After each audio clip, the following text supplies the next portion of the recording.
Elle s'appelle Sihem, 52 ans, atteinte d'un cancer.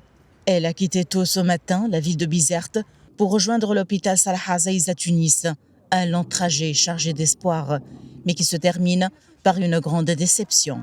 Arrivée au service d'oncologie, Sihem apprend que son traitement est indisponible. Des médicaments vitaux introuvables.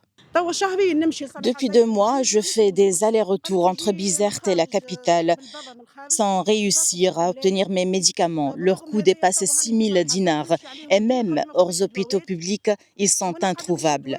Mon état se détériore chaque jour et ma situation financière ne me permet pas de les acheter. Un peu plus loin, dans une pharmacie de la capitale, le constat est le même.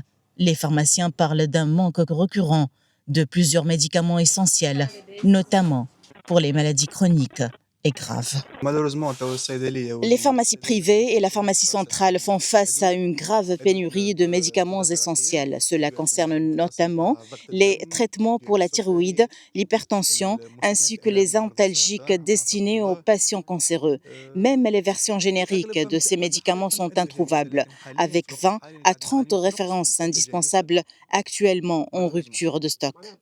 Face à cette situation alarmante, plusieurs organisations de la société civile sont montées au créneau. Le Forum tunisien pour les droits économiques et sociaux ainsi que la Ligue tunisienne des droits de l'homme ont publié des communiqués dénonçant la dégradation du droit à la santé et appelant les autorités à des solutions urgentes et durables.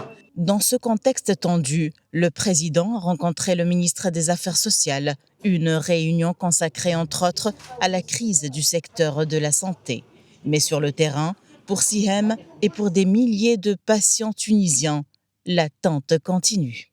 Les médicaments sont en rupture. Nous demandons l'intervention du président pour que les malades puissent accéder à des traitements coûteux, mais actuellement introuvables dans les hôpitaux et même dans les pharmacies. Une attente lourde, parfois insupportable, où l'absence d'un médicament peut faire la différence entre la vie et la mort. La pénurie de médicaments n'est plus un simple dysfonctionnement passager, mais une urgence nationale qui interpelle l'ensemble des acteurs concernés. Depuis Tunis, Najwa Becha pour Médian.